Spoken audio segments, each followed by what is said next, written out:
Hi everybody, I'm Ellen and welcome to my kitchen. Today's recipe is Japanese gyoza, but instead of making it with ground pork, I am making it with ground chicken. So I have here the food prep grater. And this is a bigger tool that I wouldn't normally break out unless I'm making a large portion at a time. If I'm grating, I usually take out my veggie strip maker, but for this, I need a whole lot of cabbage, so I'm going to use the food prep grater. Okay. Here I have, before I get started, let me take out my garbage bowl, because you always want to have a garbage bowl next to you to save you some time. I should have my sink full of soapy water. Yep, that's ready to go. Okay, so I have probably almost a whole head of cabbage, and I'm probably going to use majority of it. Let me get my knife.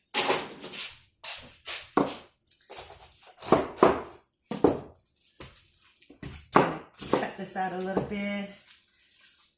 I usually peel off the first layer and toss it. Let's see, okay. And then I'm just going to cut it in sections so that it fits into the grater, okay? It is fitted with the coarse grater, and you do have options. You actually have fine and coarse, and then you have like a slicer, okay? So you might see chunks fall out. Don't worry about it, because usually, whoops, set that on the side.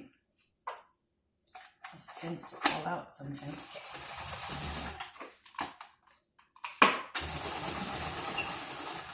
All right. Just keep doing this. You're going to do this until all the cabbage that you need is finished, okay? So I am going to proceed. It'll probably take me just a couple minutes. I'll be right back. So we are back, and I have grated all of the cabbage that I had, and so everything is in this bowl. I'm creating a double batch, okay? We're not necessarily going to eat all of it. What I'll probably do is take half of it and then freeze it for a later time.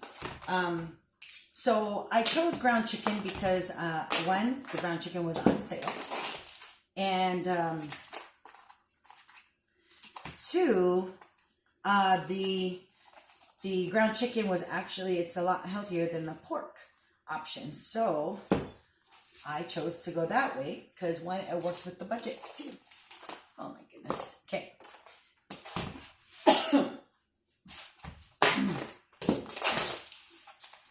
So this is quite a bit that I'm making. You know, the hardest part, or I shouldn't say the hardest part, but probably the most tedious part of making gyoza or Japanese dumplings is actually putting it together, making the actual dumpling itself.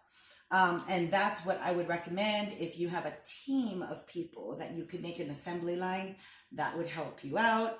If not, allow yourself some time to kind of, because the actual putting the ingredients together isn't very hard. It's the actual making the dumplings that takes up time, okay? Let me wash my hands.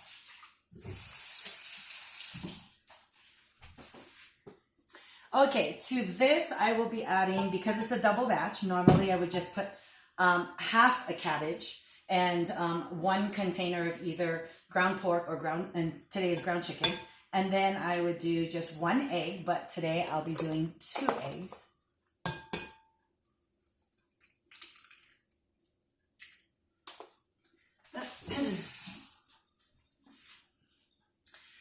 We're gonna do soy sauce. So I will be putting 2 tablespoons of soy sauce in here.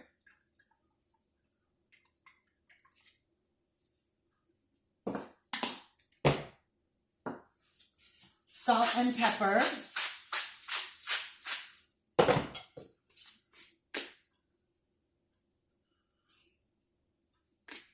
Okay, now it's time for fresh garlic and fresh ginger. So with the ginger, I like to grate the ginger. So what I'm going to do is just peel probably a tablespoon worth of fresh ginger. So I'm just going to peel the skin off.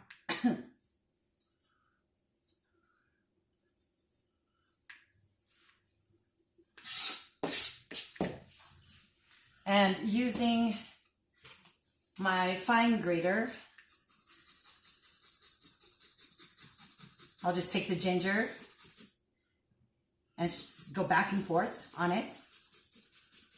Careful, okay? Pay attention. As the ginger gets really close to the blade, watch your fingers. Because it may not look deadly, but it could definitely take some skin off, okay? So you be careful. If you're going to scrape the top of the blade, then go up with the blade, not against it. And then underneath is where all the ginger collects. And so I am taking that part to add to the recipe.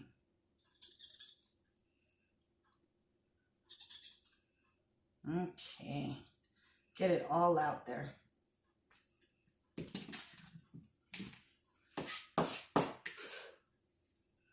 I think I'm going to add some more ginger. Because I'm doubling up, I really want that ginger flavor to come out as well. So normally I would add 1 tablespoon, and because I'm doubling it, I'm just going to add another one.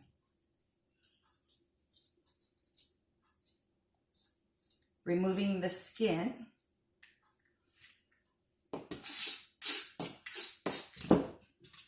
And then run it across the microplane again.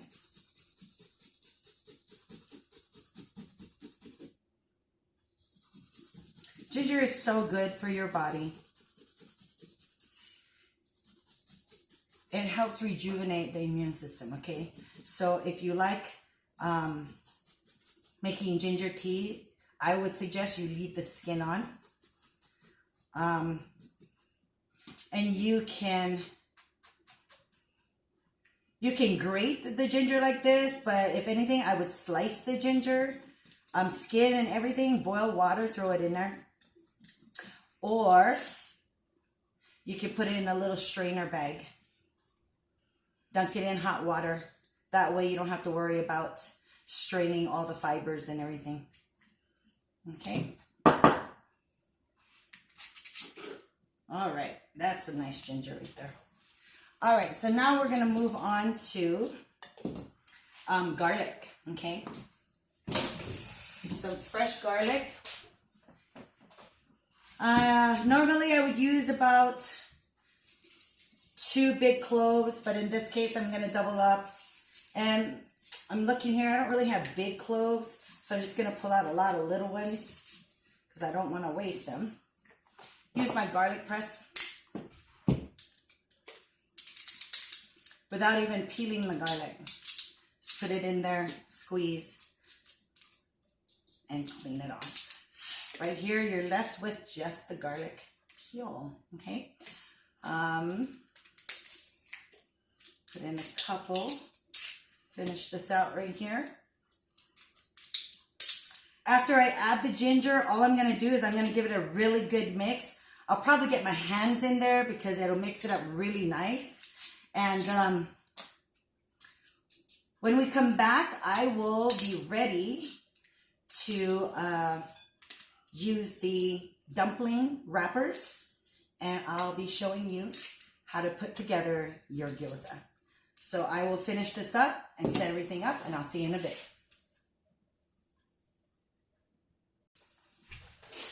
All right, so I have here rows, like 3 rows of dumpling wrappers, okay? So you can get them in the, if you go to like King Soopers or Walmart, you'll find it in the produce but refrigerated section. Sometimes you can also check in their frozen aisle section. And then, of course, if you go to the Asian stores, you will find them in their refrigerated aisle. And so they kind of look like this. They're called dumpling wrappers or gyoza skins. And this is one package. I've already started on the other package. So I am on the last few wrappers. And so what I wanted to do was just kind of show you what I did. So I used the small stainless scoop here. And it's kind of like an assembly line. You just go right down the row of wrappers and just center your filling, okay? This is the part where if you have extra hands in the house that can help you do this, then you can knock out a lot of them at one time. But because we don't need so much, and I know I made a huge amount, but what I like to do is just freeze them, okay? Because when we want them next time, it's pretty much made. All we have to do is wrap them up. Okay, and then of course you got to make sure you have the gyoza skins in the freezer so you can thaw it out. All right, so right here I have it all pre-filled, and then I have a little container of water, okay? Because what you want to do is take it and you're going to moisten the half, just a half part of it, like a semicircle. Then you're going to have both sides meet and touch in the center, okay? It looks like a mini taco, right?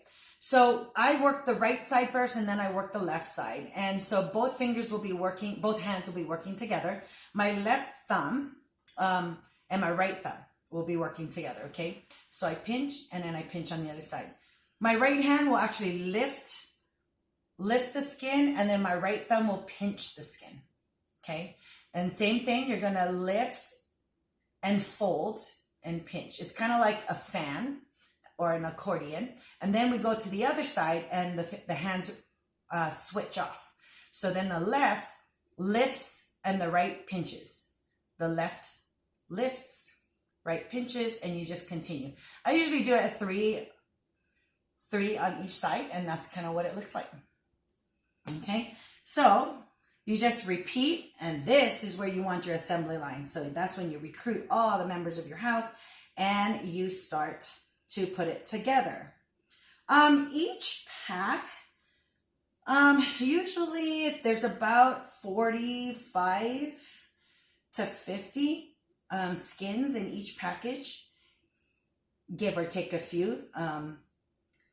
Usually they don't put in more than 50. So you want to plan accordingly if you want to make for a large party. Just know that each package is close to 50. Okay. Okay. So you go through all of this, and then what I'm going to do is set up. There's so many different ways on how you can cook the gyozas, okay? Traditionally, it's done in a frying pan with about, probably about ½ inch oil in the pan on medium high. And then you are going to let it get nice and hot. You place the gyozas.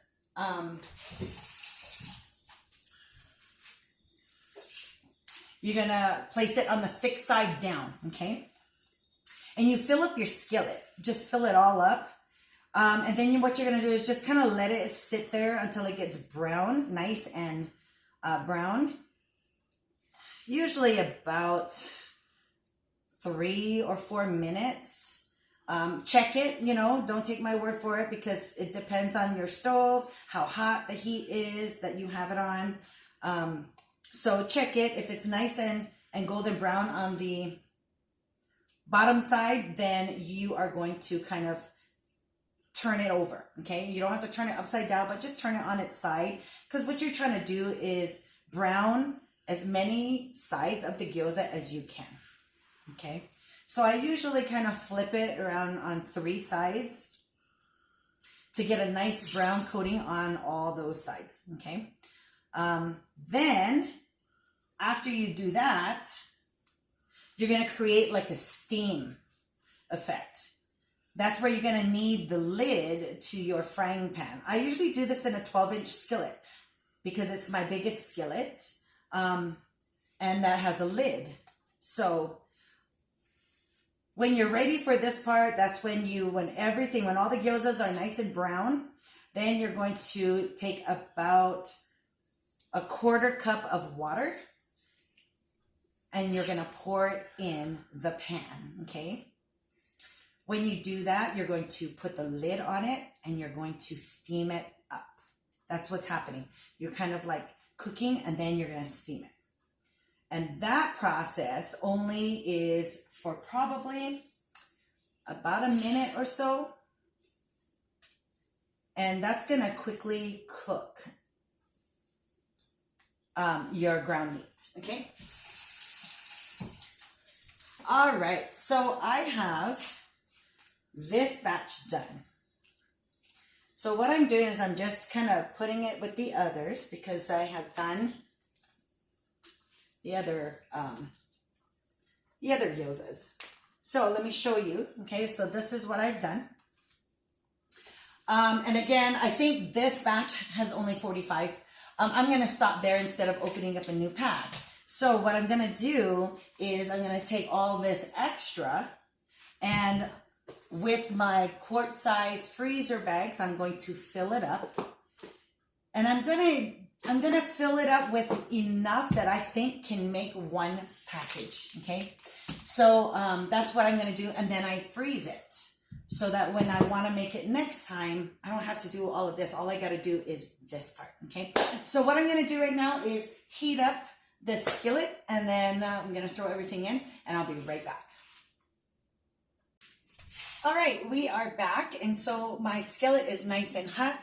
So what I'm going to do right now is take my gyoza and place them in the skillet. And you want to do this pretty quickly, okay? This process right here, you don't want to be distracted just because you're dealing with hot oil. And so if anybody's talking to you while you're doing this, just tell them, hold up, wait until I'm done, because I don't want to get burned.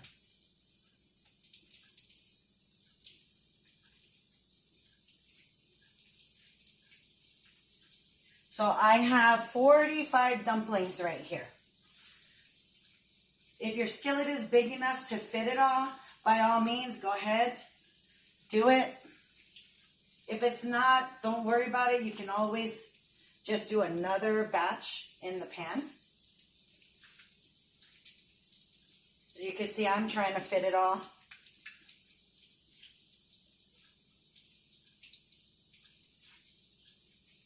One more to go. Come on. Where's this pretty gyoza gonna go? There we go. So, this will sit here for probably a couple minutes. And you want to periodically check, to see how the bottom is doing, because you don't want it to be undercooked or not to where you want it. Okay, so just keep an eye on it. Let it stay here for about a couple minutes. If you need it, go ahead and set the timer. That way it reminds you. Otherwise, just make sure you don't go far. Okay, so I'll be right back. Okay, so I've already turned the gyoza about 3 times. And as you can see from the looks of it, they are starting to brown just the way I like them. So now I'm going to add the water, okay? So I have probably about 2/3 of a cup of water in here. This is a small cup, just by the way. So it's probably like maybe a 1/4 cup. So I'm just going to take this, add the water in here. It's going to sizzle a lot, okay? So this is where the lid comes in. Very important. Before you do this part, make sure the lid is nearby, because you don't want any of the oil splattering on you, okay? Notice I'm wearing long sleeve. Actually, that wasn't done intentionally, but it does work, because you never know when you have oil going on you. So you want to be very careful. Okay, so I am going to just leave this in here for about a minute. It finishes really, really quick because it's in steaming. It's cooking the meat. because even though you were browning the gyoza, it doesn't fully cook it. All you're doing is you're browning on all the different sides, but it's not really getting on the inside. The steaming process will, okay? It actually holds everything in, makes it really, really hot, and then it's actually cooking on the inside. So this will just stay here for about a minute, which I'm about to lift the lid up pretty soon, and then we're going to plate this, okay? I did make a sauce to go with it. Your sauce can be very, very simple. For this, I like to make about equal parts of soy sauce and vinegar. You can use apple cider vinegar. You can use white vinegar, whatever kind of vinegar you want. I do equal parts. And if you want to add a little heat to it, you can add maybe a couple drops of chili oil to this mixture, and that's it, okay? Keep it very simple, because when people use the sauce, they don't drench it in the sauce because the gyoza is really good already. But when the sauce is added, it does complement it, but they don't drench it, okay? So this is the sauce. Now I'll remove the lid. Take a spatula. Let's give it a nice mix over here.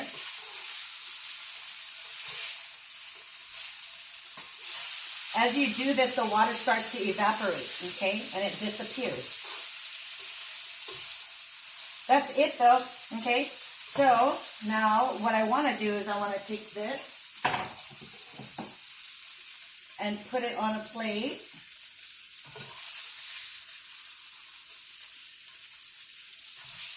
Let it cool down. Now when you make this, if you're entertaining, I know right now we're really not in the entertaining phase, but you can still make this for dinner and make it all like, you know, you're having a party with your family in the house. But anyway, I was going to say, if you are entertaining, you can put this in a very pretty basket. And then you can put the dip right next to it in a bowl, okay? And that is it. Make sure you turn off the heat. And there you go, guys, okay? So what I was saying was you can actually plate it. If you are presenting this for like maybe a family dinner or a party or anything like that, you can just present it just like this, okay? And here you have dumplings, and this is done with ground chicken, but this is gyoza, Japanese dumplings made with ground chicken. There's a couple other ways. If you don't want to do it in the frying pan, you can definitely bake it. Just put it on a bakeware, put it in the oven for about 400 degrees, leave it in there for about 17 to 20 minutes. If you want to air fry it, you can definitely do that. Just place it on the air frying trays, spritz it with some oil, and then you want to put it in there for probably about 8 or 9 minutes on air fry, okay? But that's pretty much it, guys. I hope you guys like this recipe. Until next time.